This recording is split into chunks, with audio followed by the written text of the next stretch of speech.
Mi romance con el periodismo empieza en realidad desde la edad escolar, diría por accidente. Hemos realmente aprendido a estudiar así, literal, de la nada y en la nada. El estudiante o el padre de familia cree que cuando envía a su hijo a una universidad, la universidad le va a dar todo a su hijo y eso es falso. Muy buenas con todos, estamos aquí con el señor Pepe Hidalgo. Un gustazo. Gracias, Fred. Yo creo que el señor en los cielos. Pero gracias por la entrevista, por la oportunidad y bueno, vamos a conversar, a divertirnos un rato. Claro, bueno, para empezar directo al grano, ¿quién es Pepe Hidalgo? A ver, Pepe Hidalgo es un comunicador social, soy doctor en comunicación social, docente, ejerzo el periodismo desde hace más de 25 años, ¿sí? 25 años, y la docencia desde hace más de 15, 15 años, ¿no? En niveles de pregrado, posgrado. Y el periodismo, bueno, he tenido la oportunidad de ejercer el periodismo escrito, el periodismo radial en una corta temporada, el periodismo de agencia de noticias, y me hubiese gustado en algún momento hacer periodismo televisivo, pero todavía no se ha dado la oportunidad.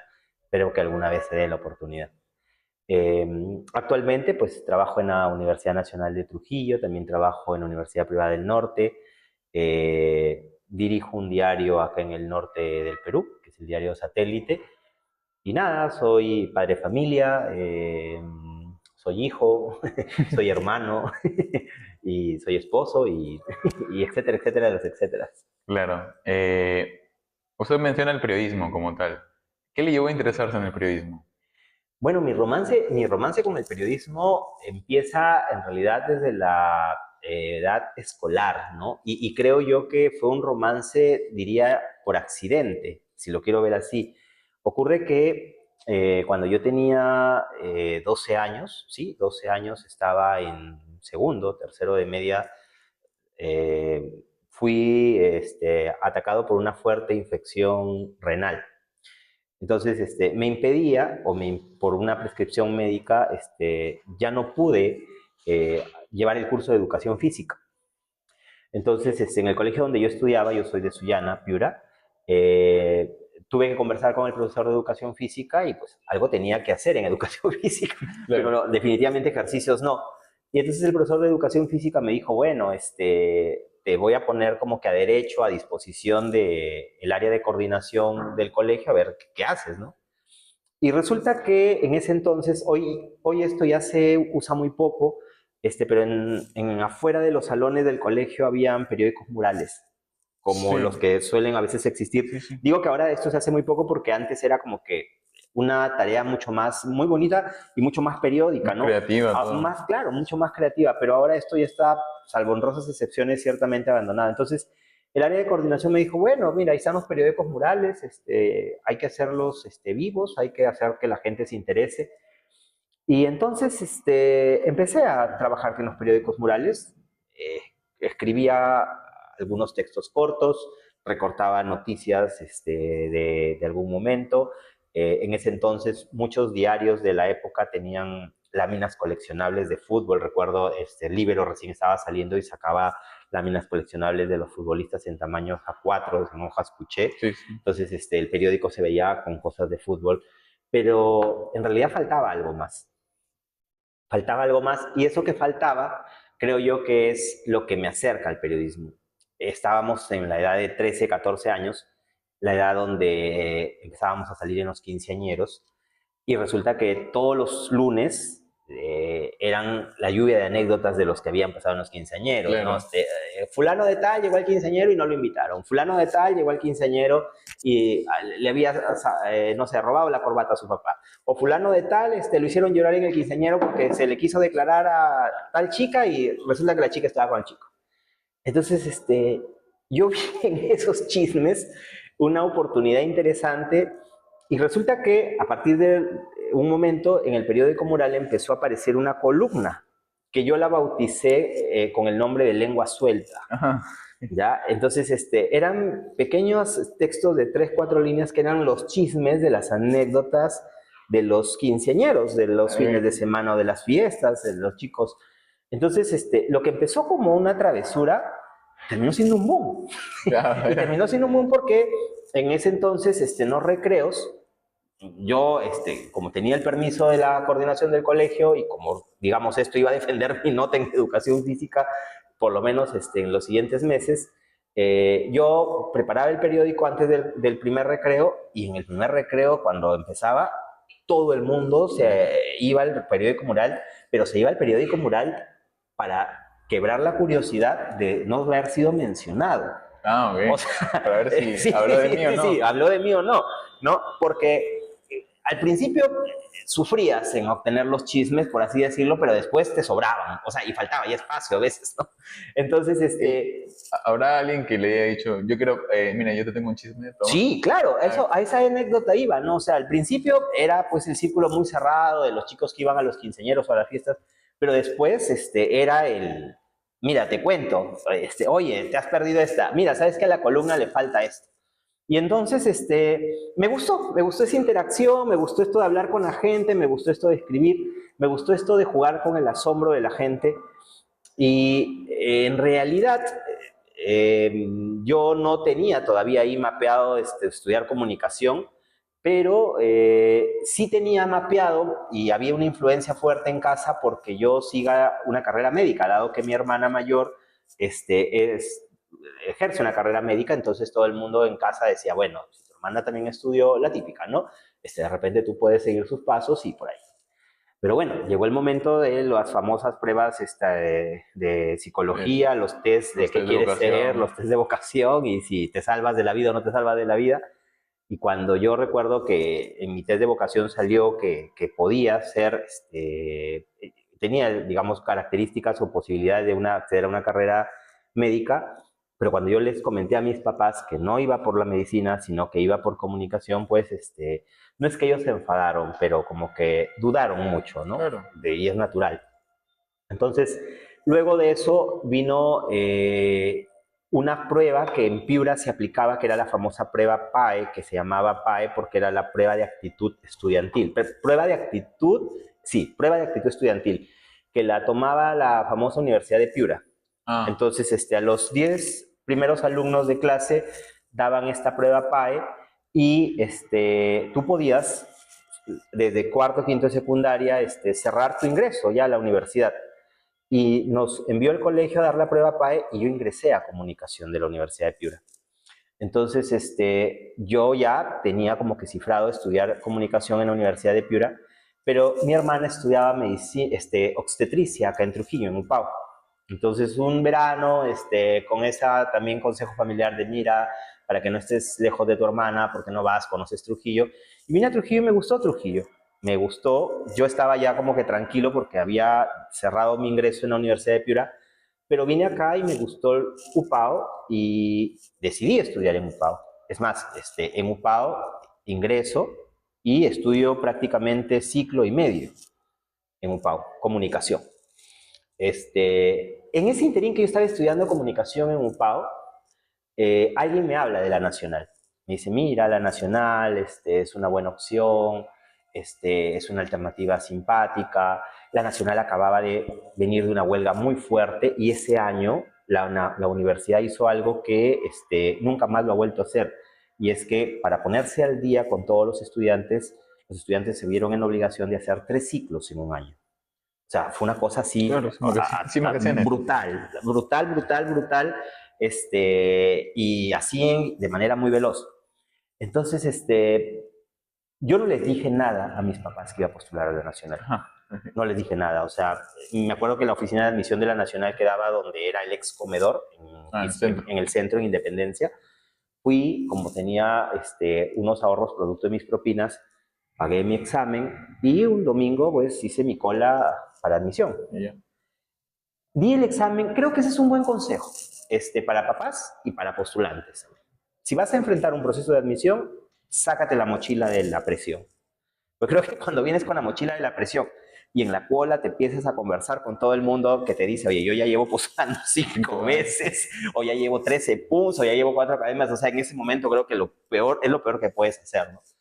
Y como que en la cola donde yo estaba, todo el mundo contaba, para mí yo no había escuchado nunca SQ, no había escuchado, en ese entonces sonaba mucho esta academia, que hasta ahora suena, que es de integral, pero era como que la top de tops. Todo el mundo decía, no, yo llevo 3 integrales, entonces yo decía, oye, esto sí está bravo, ¿no?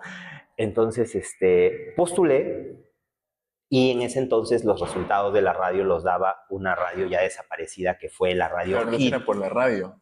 Era la radio Hit de Trujillo, que era FM 96, que era la radio que ha marcado época acá en Trujillo. La gente de los 90, 80 la recordará muy bien. Y la radio daba los resultados. Entonces, wow, empezó a dar unos resultados, primero las carreras fuertes, derecho, luego educación, luego el locutor decía, y ahora vamos con ciencias de la comunicación.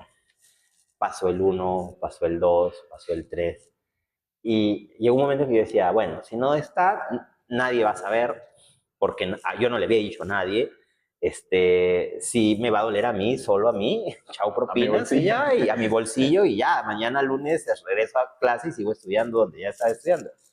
Y cuando llegan al número 10, escuché mi nombre.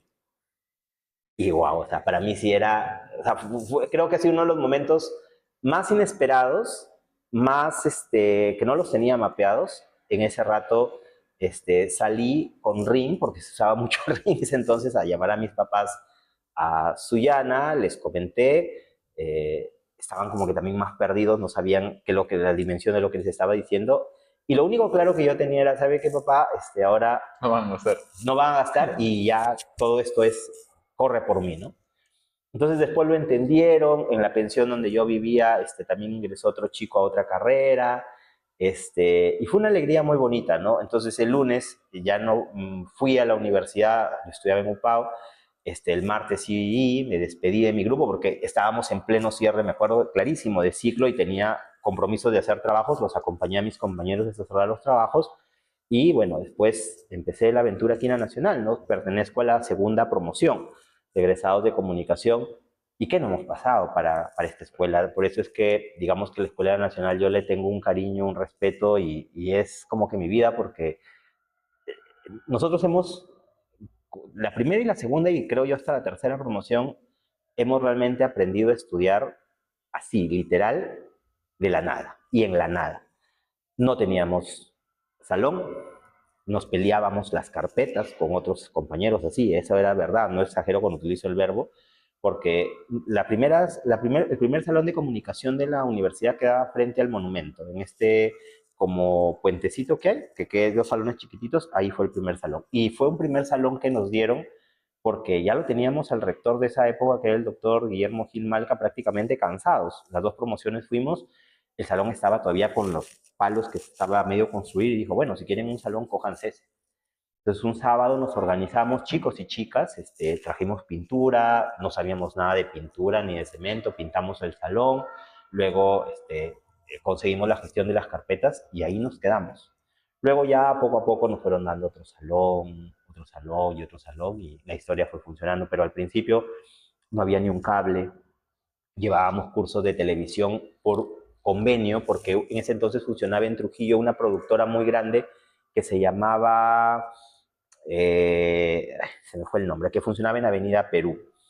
Y le pedimos a la universidad que haga un convenio con esta productora, ¿no? Y las clases de televisión, de radio, las llevábamos los domingos, porque en esta productora era de unos evangélicos y los sábados ellos no nos podían dictar clase porque era su día de culto, entonces los domingos para nosotros era ir a estudiar ahí, ¿no? Entonces, y así fue como salimos, gracias a Dios de mi promoción casi todos han logrado destacar en medios y medios importantes en varias líneas.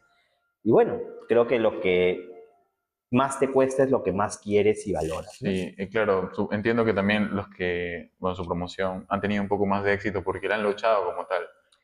¿No cree que ir a un salón donde no estaba habilitado como tal para tener clases, él no lo ha hecho como que yo he batallado para hacer esto? Entonces, Sí, me da un plus más.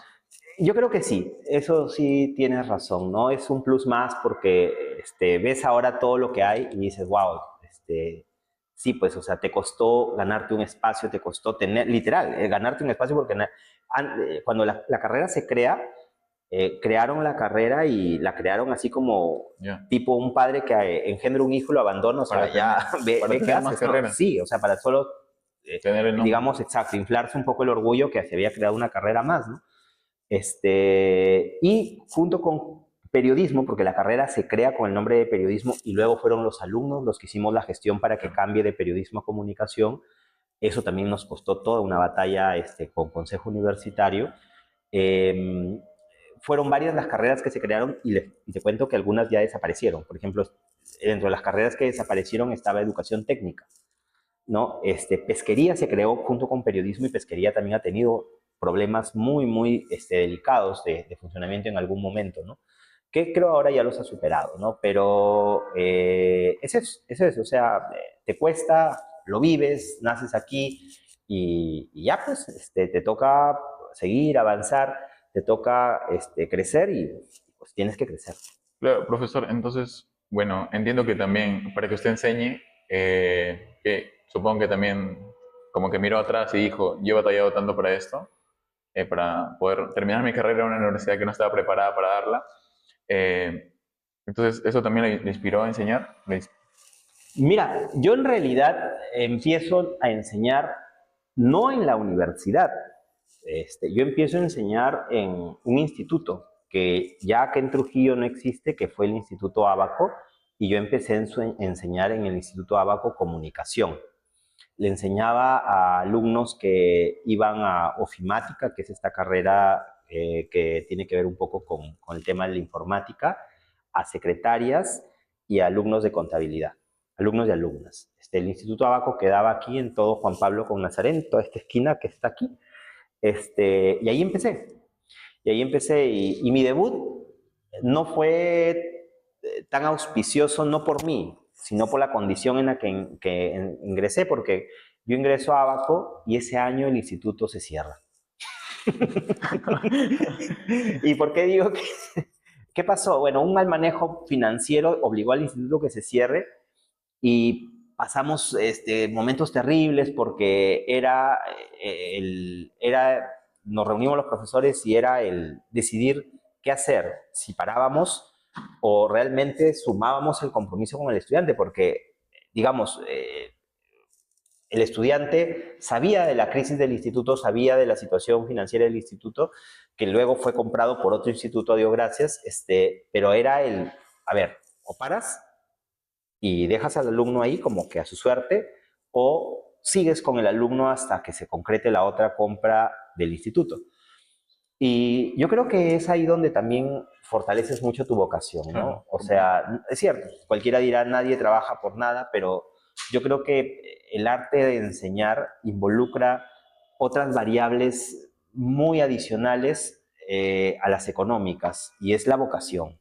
Es la vocación, es el compromiso, es el sentir que estás cerca sirviéndole a alguien y poniendo a disposición de esa persona todo lo que tú sabes, tu preparación, tus conocimientos. Luego de esa experiencia de Abaco, salto a Sencico, sencillo. en el local que queda Camino al Porvenir. Y ahí digamos que la experiencia fue totalmente diferente en varios aspectos, ¿no? Porque, bueno, seguí enseñando comunicación en Sencico, pero las carreras a donde iba el curso eran carreras donde los alumnos muy abiertamente te decían, profesor, yo voy a ser topógrafo, profesor, yo voy a ser diseñador de interiores, profesor, yo quiero ser constructor o maestro de construcción y y no me interesa estudiar comunicación. Entonces, nacen ahí retos ya personales, profesionales, donde tú les tienes que enseñar a los alumnos, muchos de ellos eran mayores, incluso mayores que yo, que la comunicación era importante, ¿no? Claro. Me acuerdo que les decía mucho a los maestros de construcción o a los alumnos que estudiaban para maestros de construcción, les decía, ¿cómo tú puedes vender una obra o llegar a un cliente si no te sabes comunicar? O cómo tú puedes querer ser un buen topógrafo si no sabes expresar lo que conoces. Entonces fue una experiencia muy bonita, muy bonita. Y en ese interín es que aparece la posibilidad de ingresar a la UNT, ¿no? Hubo una posibilidad de vacante, eh, postulé, me evaluaron, ingresé y cuando me dieron el resultado, yo sentí que había dado vuelta a la manzana, ¿no? O sea, estuve aquí, ahora he regresado aquí. Y siempre yo atribuí que por algo era, Claro. ¿no? Y ese por algo me sigue manteniendo hasta ahora, ¿no? Hasta ahora aquí. En paralelo, fui ejerciendo también la docencia en otras universidades particulares, tanto aquí en Trujillo como fuera de Trujillo, y eso me ha servido muchísimo para irme capacitando, irme preparando, y bueno, hasta este momento que sigo vigente tanto en la docencia como en mi ejercicio profesional, que es el Claro. periodismo. Bueno, profesor, ¿usted cree que hay, bueno, hay algún momento en su vida que usted considera que haya influenciado mucho en lo que es ahora usted? Algún momento de mi vida. Lo que pasa es que yo soy una persona o me considero una persona muy insatisfecha con lo que a veces hago. O sea, pero quiero explicarlo. O sea, no es que viva amargado todo el tiempo, no, sino que siempre siento que si llego a algo, quisiera siempre alzar un escalón más, ¿no? Yo hasta ahora, sí, yo critico mucho dos cosas, ¿no? Cuando alguien va a estudiar comunicación y todo el mundo sale desde la comodidad con el discurso de ¿por qué vas a estudiar esa carrera? Si esa carrera no te da plata, si esa carrera no tienes trabajo. Es que yo creo que si tú estudias medicina y eres un mal médico, tampoco vas a tener trabajo. Y si tú estudias ingeniería y eres un mal ingeniero, tampoco vas a tener trabajo. Entonces, esto aplica para todas las carreras. Tú puedes alcanzar un lugar expectante, privilegiado en tu carrera en la medida del esfuerzo que tú le pongas, de que tú le inyectes. Y aquí también es algo que es muy claro, ¿no? Y no solo es mirando la universidad desde el sistema nacional, sino la universidad del sistema privado. A veces el estudiante o el padre de familia cree que cuando envía a su hijo a una universidad, la universidad le va a dar todo a su hijo. Y eso es falso. Sea nacional o sea privada, el profesional va a ir descubriendo nuevas cosas de las que la universidad no te da, pero que es tu obligación irla sumando. Porque si no las sumas, vas a estar en desventaja. Eso está totalmente claro. Entonces, yo, si tú me preguntas que algo influenció, yo creo que todos los días yo me enamoro de lo que hago. Me gusta ejercer el periodismo, no lo he dejado hasta ahora pese a que me ha dado muchos dolores de cabeza, pese a que me ha privado de muchas actividades sociales, familiares o personales que las hubiera podido de frente con otra carrera gozar mejor, pero me gusta, me mantiene vivo. Y la docencia, ni qué decir, es una actividad que también me gusta y me mantiene vivo, ¿no? ¿Cuál es su rol principal en su vida actualmente? O sea, Mi rol. nos comenta que es docente, que es comunicador social, que Bueno, es... mi vida todos los días es una lucha contra el reloj, creo yo. Despierto muy temprano porque las labores familiares así me lo establecen. Tengo que atender a mis hijos, pero también tengo que estar pensando en el día a día del periódico, ¿no? Porque la noticia, tú duermes, pero la noticia no duerme. Y en paralelo tengo que estar definitivamente pues pensando en la universidad, ¿no? Y el día a veces se satura de muchas actividades, a veces tienes que saber distribuir muy bien tus tiempos para estar en los tres momentos y ser feliz en los tres momentos, ¿no? No por un tema de que ya lo tienes que hacer porque te toca hacerlo, ¿no? Y esa disciplina de distribuir los tiempos, a veces toca tus fines de semana, pero es parte del compromiso que tú has asumido, de parte de la tarea que tú tienes, que tú desarrollas, ¿no? Y es eso, ¿no? Es eso, o sea, es una vida que empieza a veces a las 4 de la mañana, a veces a las 5, a veces se duerme un poquito más a las 6, pero siempre empieza muy motivada y con el reto y el desafío de que llegado el término del día, a veces no pudiste con todo, y no está mal no poder con todo, o sea, uno no es una máquina, ¿no? Pero cuando no se puede con todo, pues al día siguiente hay que suplir o hay que parchar eso que no se pudo. Y se vive y se Claro. hace, digamos, el acto mismo de cumplir con todo. Y bueno, nos comenta que tiene muchas actividades, ¿no? ¿Cómo gestiona usted su tiempo?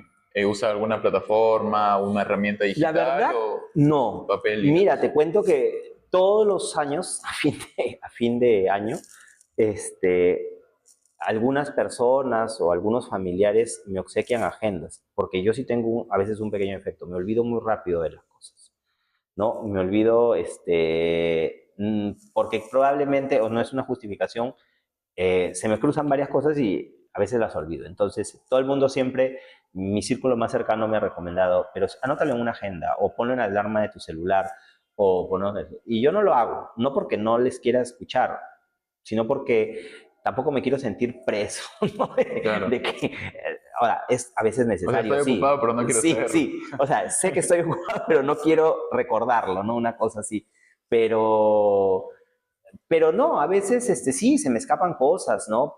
Sin embargo, trato de que cuando ya reacciono de que se me escaparon, pues volver a activarme y a ordenarlas, ¿no? Pero no, mentirte sería decir, oye, sí, tengo una agenda electrónica, no, no. O sea, es más, si me hablas de una agenda escrita, te diría que, como te comento, a veces me han regalado varios, me lo han regalado así como Ahí tiene. a broma fina, ¿no? Pero no las uso. Y no sé si algún día las use o no sé. Bueno, nos comenta que también es director del diario Satélite. Sí. ¿Cuál es la función, las funciones que cumple como director del diario? Bueno, el director de un diario, y de hecho esto es universal, pues es primero la cabeza representativa, pero es la persona que se supone coordina y se conoce todo lo que va a ocurrir y va a salir producido y ofrecido al público de un día a otro, ¿no? Es el que con todo el equipo de apoyo de editores construye todo lo que se conoce como la famosa agenda del día, ¿no? La agenda setting del periódico, y es la persona pues que siempre está muy pendiente, de hecho, del contenido, de la línea del periódico para que el producto se desarrolle muy bien, ¿no? La noticia no duerme, los humanos sí. Entonces, siempre cuando ocurre algo de última hora, siempre cuando ocurre algo de un momento a otro, siempre cuando se dan algunas situaciones, el primero que debería estar en primera fila, en la primera línea, es el director, ya sea del programa periodístico, ya sea del periódico, ya sea del programa radial. Ok.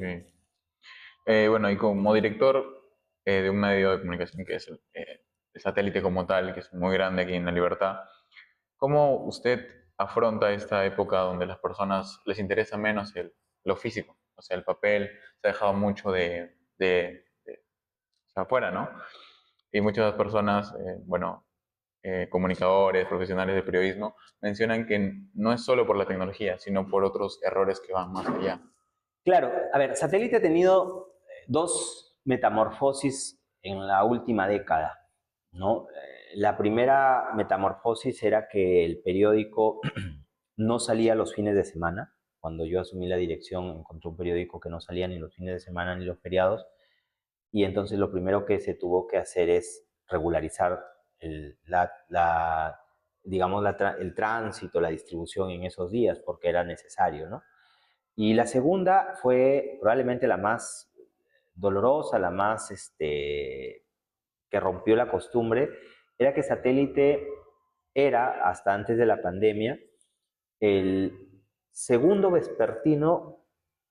y único vespertino que le quedaba al Perú.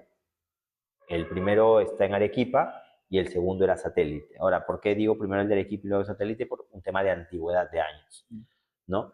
Entonces, cuando viene la pandemia y Vizcarra empieza primero a limitarnos los tránsitos, sacar un periódico de tarde era prácticamente algo muy suicida, porque recordarás que la primera limitación de Vizcarra primero empezaba que nos encerró a las 12, luego fue un poquito más condescendiente, nos encerró a la 1 y luego ya se fue esto flexibilizando un poco más, pero los primeros meses esto fue terrible. Entonces, los canillas, lo primero que preguntaron es qué va a pasar de nosotros, porque Satélite, y esto no es ninguna vanidad, es un periódico que se se vende, o sea, no se vende por su publicidad, se vende por su noticia, por su contenido. A la gente le gusta el formato del periódico, la línea del periódico policial.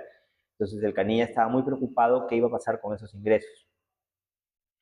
Y se hizo un experimento que inicialmente se pensó que podía ser prácticamente ya el experimento suicida para satélite, pero que lo mantiene hasta ahora, ¿no? Que fue dejar su condición de vespertino y pasar a ser un diario matutino, lo que lo ponía en el escenario de competir con todos los diarios que salían en la mañana o que se distribuían en la mañana. A Dios gracias no afectó, a Dios gracias el experimento por una necesidad de tiempo, de circunstancia, de pandemia, funcionó. Y luego cuando hemos querido regresarlo a su nicho tradicional, a su nicho vespertino, el Canilla, que es un aliado en la cadena de valor, ha manifestado que ya no. Que ya la gente se acostumbró a un periódico en la mañana, que ya la gente no está como que mecanizada, direccionada a comprar un periódico para la tarde. Y eso nos ha puesto pues ahora en la condición de ser un diario matutino, ¿no? Un diario matutino que tiene una línea muy clara, que es la línea policial y la línea popular. Dentro de lo popular es contar la noticia política, por ejemplo, desde una perspectiva popular, la noticia deportiva desde una perspectiva popular, para llegar a un público que es el nicho que ya tiene ganado en estos años, ¿no? Claro, profesor, se habla mucho de la crisis de la prensa a través de sus contenidos, su calidad, ¿no? Ujú. Bueno, usted también escribió algo sobre Sí, eso, lo claro. leí. Bueno, ya para que la gente sepa también, ¿cuáles son los errores más comunes que usted ve en la prensa digital y en sus periodistas como tal? Mira, yo creo que todo el mundo sataniza y todo el mundo dice el Internet llegó a destruir la prensa tradicional. Y yo no creo que el Internet lo haya llegado a destruir, lo que el Internet simplemente se encendió la luz para ver una nueva oportunidad para el ejercicio periodístico como tal, ¿no? Hoy hay televisión por streaming, hoy hay podcasts, hoy hay diarios digitales. Hoy la información se ha democratizado más, la posibilidad de tener más medios alternativos es muy buena, pero lo que a veces sí no es bueno es que como esto es libre, ¿no? No hay un control como tal, todo el mundo que no necesariamente es periodista o que se quiere ufanar el derecho de decir cosas de alguien y no lo que diga no necesariamente tiene que ver con noticia, pues crea páginas, abre páginas y lanza contenidos.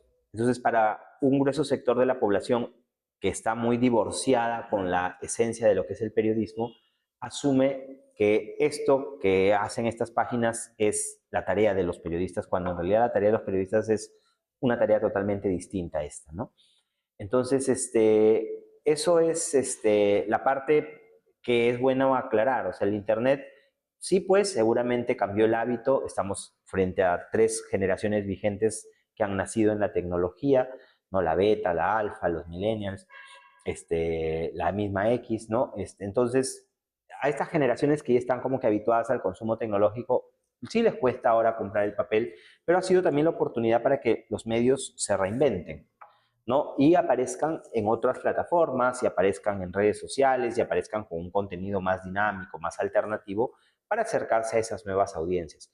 Pero respondiendo muy puntual a la pregunta, los errores, creo que el principal error que hay, o que se nota, o que es muy evidente, es la poca o el poco profesionalismo de verificación de lo que se va a publicar, ¿no? Que viene acompañado de errores ya también no poco importantes, pero sí muy importantes en realidad, que son los errores de concepción, los errores de escritura, los errores de interpretación, de exposición de ideas que ya pues terminan por arruinarlo prácticamente todo. Claro. Bueno, usted habla de la democratización de la información. Y bueno, mi pregunta es, ¿existe el periodismo ciudadano como tal? Yo creo que lo que existe son colaboraciones de los ciudadanos que no deberían llamarse y no tienen por qué llamarse periodismo ciudadano, ¿no? Eh, yo creo que darle ese título, esa etiqueta, nos lleva a desconocer el esfuerzo que le ha tomado a un estudiante, a una persona que se ha preparado para ser periodista y ponerlo en iguales condiciones versus alguien que lo único que ha tenido suerte o fortuna es tener tecnología en la mano. Entonces, sí, llamémosle si queremos ciudadanos colaboradores o ciudadanos que facilitan información, pero no les llamemos periodistas ciudadanos, porque como a veces yo lo digo, lo manifiesto, ¿no? Yo no creo que un médico, solo porque yo aprendo a suturar, solo porque yo aprendo a curar una herida, me va a llamar médico ciudadano. O sea, el médico cuida mucho a su profesión. O un abogado, solo porque yo sé tal artículo de la Constitución o del Código Penal o Civil, me va a llamar abogado ciudadano. O sea, no. Es hora de defender nuestra profesión y defenderla en lo más alto de la excelencia, ¿no? Que es, creo, el reto, el desafío de hoy en día. Claro. Y el uso de la inteligencia artificial en la redacción periodística. A ver, cuando apareció la inteligencia artificial, como que todo el mundo dijo, bueno, llegó el fin del periodismo. Yo no creo que eso sea, que las redacciones la están integrando, sí, se está integrando porque no olvidemos que esta es una inteligencia artificial generativa. ¿Y qué es una inteligencia artificial generativa? Algo que te entrega algo ya muy concreto, ¿no? Google es inteligencia artificial, sí, es un buscador que tiene inteligencia artificial, pero Google, para los que usan Google o lo han usado alguna vez, Google te entrega un universo de todo lo que él cree que es lo que tú le estás pidiendo, ¿no? O sea, por ejemplo, yo ahorita en Google pongo periodismo ciudadano. Entonces Google no solo me entrega ideas de periodismo ciudadano, me entrega cosas relacionadas con periodismos y me entrega cosas relacionadas con ciudadanos. Entonces ya depende de mí la tarea escrupulosa que haga hasta quedarme con lo que necesito. Pero esta inteligencia artificial, la de hoy, el ChatGPT, Leonardo y todas otras más plataformas que hay, ya es una inteligencia generativa. Tú le pides algo, la entrenas, parece algo y te lo entrega. Pero esta inteligencia no tiene emoción, no piensa, no se conmueve. Y por eso es que siempre yo a los alumnos en los cursos de redacción les digo, ¿no? O sea, sí pues, puedes tener seguramente una inteligencia que te diga las cosas o que utilice las palabras adecuadas, pero lo que más le falta a ese texto, a esa idea, es justamente el poder de conmover, el poder de conectar emocionalmente con eso, ¿no? Y eso la IA no lo puede hacer, todavía no hay una IA capacitada para hacerlo. Te deja su percepción, su capacidad como algoritmo, pero así de conexión, no. Claro, o sea, entiendo que para la redacción periodística obviamente es fundamental el sentir. Claro, ahí yo cito al maestro Kapuczynski, ¿no? Con los 5 sentidos, porque yo creo que una noticia que no tenga esa parte que conmueva es una noticia sin sensación, sin emoción y por lo tanto no va a conectar con la audiencia. Ok. Bueno, ya yendo un poco más actual, bueno, siguiendo la actualidad, ¿no? Como tal, ahora se ven mucho los medios alternativos. Ujú. Hablábamos también de la Combi, hablábamos de Todo Good, de Rural Network. ¿Qué opinión usted nos puede dar sobre estos medios? Yo creo que mientras más medios exista, la posibilidad de ejercer el periodismo desde sus diferentes tipologías va a ser muy buena, ¿no? Creo que la única observación, más que observación, el único detalle a opinar en eso es que todos estos medios que nazcan en esta nueva ola, en esta nueva oferta, deben nacer con contenido de calidad, deben nacer bajo la norma de la verificación y sobre todo defendiendo el principio de la verdad que en el periodismo es innegociable, ¿no? Mientras vayan por esa línea, estoy seguro que se trata de experimentos o de experiencias muy buenas, ¿no? Muy buenas, muy necesarias y beneficiosas porque hay que decirlo, han permitido que ciertos nichos de público se acerquen más por los formatos, por los gustos. Claro. Ok. Bueno, yendo por su experiencia en el periodismo, ¿usted recuerda un consejo que le hayan dado que usted haya dicho, yo con este consejo he aprendido mucho, o sea, lo he puesto en práctica y sí me ha funcionado? Sí, claro. Yo he tenido jefes muy estrictos, muy radicales y creo que de ellos yo he aprendido no uno, sino muchos buenos consejos. Un primer consejo es, cuando yo me acuerdo salía a reportear, tenía un jefe en el diario La República donde trabajé en algún momento que siempre me decía, o sea, tú sales pero nunca debes venir con las manos vacías.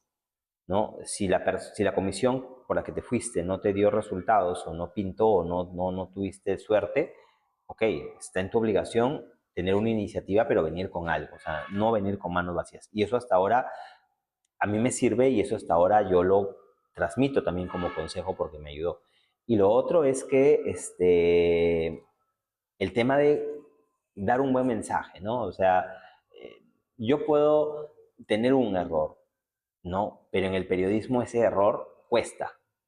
Entonces estoy en obligación de ser muy obsesivo, o debería ser muy obsesivo con el contenido que voy a ofrecer a otros a la hora de publicarlo. Verificarlo, escribirlo bien, construirlo con los datos completos, exactos, de tal manera que le ofrezca al público una información, no una pregunta capciosa. Claro. Usted que es profesor, pues, ¿no? En la UPN y en la UNT, ¿cuáles han sido los errores más comunes que usted ha visto en los alumnos al ejercer o practicar el periodismo? Yo creo que no hay errores. Yo creo que lo que falta siempre es, a veces, no creo que falta, sino que hay que saberlo descubrir, es la motivación. Por ejemplo, ¿no? Todos los profesores o conversas con muchos profesores y todo el mundo todo el mundo cuestiona o critica en voz alta este escaso hábito de los jóvenes actuales de leer muy poco, ¿no? Y en realidad, claro, es un hábito que a veces intentamos forzar y corregir en la universidad cuando debería haber sido un hábito que debió corregirse nomás desde el colegio. Pero en el colegio a veces ocurren también experimentos que al estudiante, lejos de motivarlo a leer, lo incomodan, lo estresan, lo fastidian. Por ejemplo, hay algunos profesores en etapas escolares que les dicen a los estudiantes, no sé, a ver, control de lectura del Quijote, control de lectura del Mío Cid, control de lectura del Mundo de Sofía, que sí, pues son libros necesarios de cabecera de leer, pero que si les dices control de lectura y no les explicas ni siquiera el contexto de lo que van a leer, claro, el estudiante más se enfrenta a mirar cuántas páginas tiene que leer, al estrés de que las va a leer, al fastidio de que las va a leer, que a quedarse con el contenido de Y lo que que va a después va a leer. ser Exacto. calificado Por eso es que cuando el alumno a la universidad llega y le tomas un control de lectura y no le preguntas, o no le planteas, perdón, una pregunta de conocimiento, sino una pregunta para que aplique lo que sabe, lo frenaste. Claro. Lo frenaste. O sea, claro, estamos acostumbrados, por ejemplo, a exámenes de conocimiento donde que tú me digas, a ver, ¿quién es el protagonista de la novela? ¿Cuál es la idea de la novela? Que no está mal preguntarlo porque es parte del conocimiento, ¿no? Pero, ¿por qué en lugar de preguntar quién es el protagonista, no ensayas otro tipo de preguntas y dices, ¿no? Con las ideas que el protagonista desarrolla en la novela, ¿por qué no haces esto? ¿Por qué no propones esto? Entonces, no solo al alumno lo obligas, en el buen sentido de la palabra, a que desarrolle el conocimiento, sino a que lo aplique. Y eso es un elemento verificador muy interesante de saber si leyó la novela, ¿no? ¿En qué me va a servir? O a veces, ¿no? Hay novelas o hay libros o hay obras que el estudiante debe leerlas con un diccionario de costado, porque hay términos que son nuevos para él. O hay hasta expresiones, anglicismos o extranjerismos que él no desarrolla, ¿no? Por ejemplo, la vez pasada conversaba con un grupo de alumnos y me decían, profesor, yo para entender Rayuela de Cortázar he tenido que entrar a Google y hacer algunas transcripciones de algunas palabras que estaban en otro idioma para entender el contexto. Es que nadie te ha dicho que leer solo es pasar hojas y quedarte de paporreta, sino hacer un análisis más minucioso para que la lectura pues cumpla su función de reflexión sobre ti, ¿no? Claro. Ya para ir finalizando, ¿qué habilidades o cualidades considera más importantes para ejercer la carrera de periodismo? Como mencionaba hace unos minutos, el tema de la observación. Yo creo que un comunicador o un alumno que quiere estudiar comunicación tiene que tener esa capacidad de asombro, ¿no? Asombrarse porque si hoy día pasaste por una calle y ya no encuentras ese árbol que ayer sí estaba, pues pregúntate por qué no está, qué pasó, quién decidió no estar. O sea, el asombro despierta muchísimas otras subhabilidades o habilidades también igual, como el deseo de descubrir, de buscar la verdad, el deseo de indagar qué pasó como tal. Y definitivamente que otra cualidad tiene que ser el atrevimiento.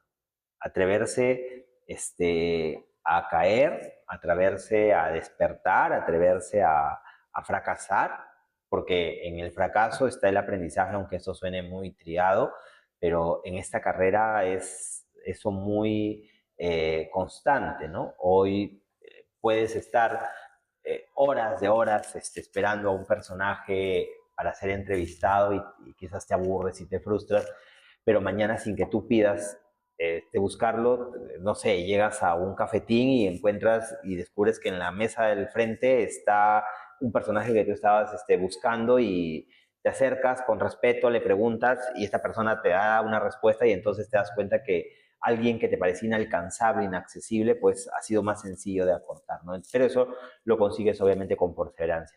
Y definitivamente una cualidad innegociable es la preparación. En esta carrera te obliga a prepararte 24 por 24, o sea, hay que leer mucho, hay que leer de todo.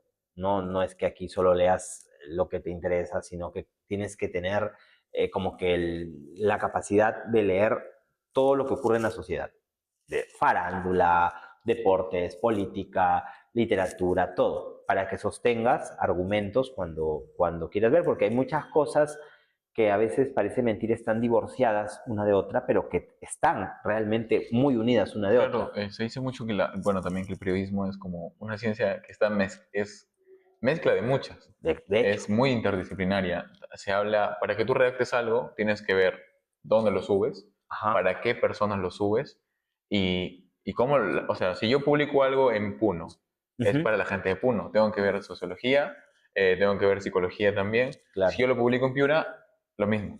O sea, ajá. dependiendo del lugar y el público donde nosotros vamos dirigidos, también hay que analizar eso. Entonces, es muy interdisciplinario como tal el periodismo. Ujú.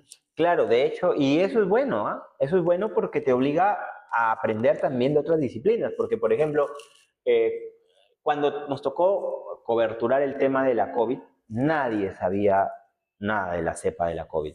Y había que leer para interpretar, para que el público lo entienda con manzanitas lo que estaba pasando, el cómo se contagiaba de este virus y qué indicaciones había que tener, ¿no? Entonces, y lo mismo pasa, dejo un ratito la COVID, y lo mismo pasa con temas políticos.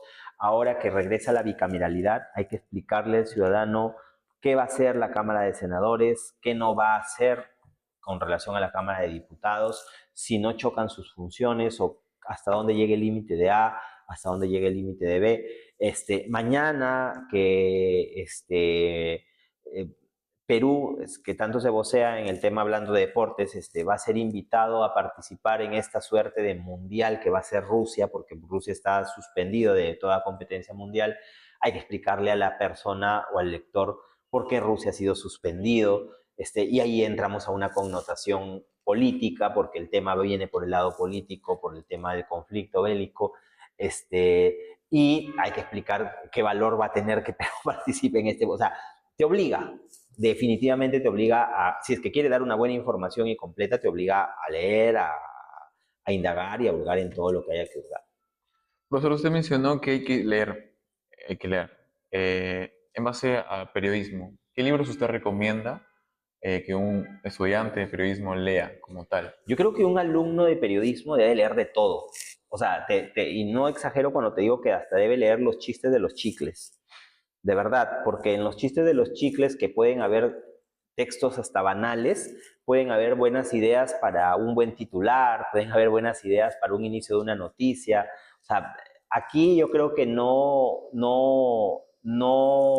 hay que mirar el qué tanto, ni la tipología de leer. Ahora, si hablamos de libros especializados, o sea, propios, escritos por maestros del periodismo, definitivamente creo que todos los libros que ha escrito, que dejó escritos Ryszard Kapuscinski son una joya, son una delicia porque no solo te cuentan la historia desde un aspecto interesante, sino que te hacen reflexionar sobre el deseo de tu carrera. Cebrián, un periodista muy destacado en España, también tiene buenos libros relacionados con la vocación, relacionados con el periodismo pulcro, limpio, muy bien desarrollado, y así otros autores más, ¿no? Que van en la línea de la crónica, que van en la línea del reportaje, del periodismo de investigación, de la locución, o sea, creo que de la radio, ¿no? De la televisión, por ejemplo, en la radio, hablando de maestros peruanos, los libros de Max Obregón marcaron pauta muy bien definida de cómo se hace un libreto, un guión, qué pautas y consideraciones para hacer un guión técnico. Entonces, Bastenier, Ni vuelta que darle, ¿no? Que es otro maestro de la edición periodística. Entonces, creo que aquí la pregunta sería, ¿qué no deberíamos leer? Y yo creo que la respuesta es, hay que leer de todo. Es más, de todo, desde lo popular hasta lo bien pensado, hasta lo no pensado, porque eso nos hace reflexionar mucho, ¿no? Eso nos hace reflexionar mucho porque parece mentira, a veces hasta de un clickbait uno se queda con una reflexión, ¿no? O sea, ¿qué es lo que no debería hacer y qué es lo que sí debería yo defender?